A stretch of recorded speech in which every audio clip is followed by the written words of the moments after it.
Hi అండి. ఏపీలో next CM ఎవరు వస్తారు అనుకుంటున్నారు? అయితే చంద్రబాబు నాయుడు వస్తే మంచిది అనుకుంటున్నాను. చంద్రబాబు నాయుడు అధికారంలోకి వస్తే మరి నెక్స్ట్ ఎలా ఉండబోతుంది? పర్లేదండి, బాగానే ఉంటారు వాళ్ళు. కొంచెం ఫోకస్ అంటే అభివృద్ధి పైన ఫోకస్ చేస్తారు. సిటీని ఎలా డెవలప్ చేయాలి, కొంచెం ఎంప్లాయ్మెంట్ మీద కూడా ఫోకస్ చేస్తారు. ఇప్పుడున్న ఈ ప్రభుత్వంలో మనకి ఎంప్లాయ్ పరంగా ఏమీ జరగలేదు నాకు తెలిసి.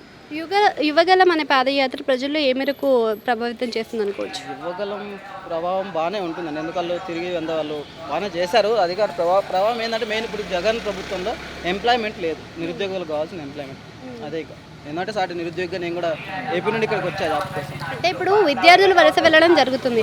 అలా వలస వెళ్ళడం వల్ల మరి రాష్ట్రం అంతా ఖాళీ అవ్వడం జరుగుతుంది. మరి అలా వలస వెళ్ళడం ఆగిపోతుందా చంద్రబాబు నాయుడు అధికారంలోకి వస్తే? ఆగిపోతుందా అంటే వెంటనే ఆగిపోదు. వాళ్ళు చేసే ప్రయత్నం చేస్తారు, ఎంప్లాయ్మెంట్ తెచ్చే ప్రయత్నం చేస్తారు కాబట్టి కొంచెమైనా తగ్గే అవకాశం ఉంటుంది, వలస వెళ్ళే అవకాశం. చంద్రబాబు నాయుడు గారు ఒక మేనిఫెస్టో పెట్టారు కదా, మరి సంవత్సరానికి 3 గ్యాస్ సిలిండర్లు మహిళలకు ఉచితంగా ఇస్తానని. ఇవ్వగలుగుతారా? ఇవ్వగలుగుతారు కానీ అవి నాకు తెలిసి ఇవ్వకపోవడమే మంచిది. ప్రజలకు ఏమి ఫ్రీ ఉచిత పథకాలు పెట్టాల్సిన అవసరం లేదు. ఎవరు బతుకు వాళ్ళు బతకాలి. ఇప్పుడు మరి పొత్తులో వస్తున్నారు కదా, మరి పవన్ కళ్యాణ్ గారికి ఏదైనా పదవి ఇచ్చే అవకాశం ఉందనుకోవచ్చు? పదవి ఇచ్చే అవకాశం ఉండొచ్చు మేబీ. యాక్చువల్గా పవన్ కళ్యాణ్ ఫ్యానే నేను, బట్ పదవి ఇచ్చే అవకాశం ఉంది కానీ అది చెప్పలేమండి గెలిచిన తర్వాత. నాకు పెద్దగా తెలియదు. అన్ని పార్టీలు కలిసి వస్తున్నాయి కదా, సో జగన్ పరిస్థితి ఏమయ్యవచ్చు?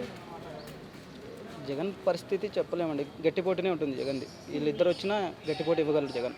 వై నాట్ 175 అంటున్నారు జగన్, మరి ఎన్ని సీట్లు రావచ్చు?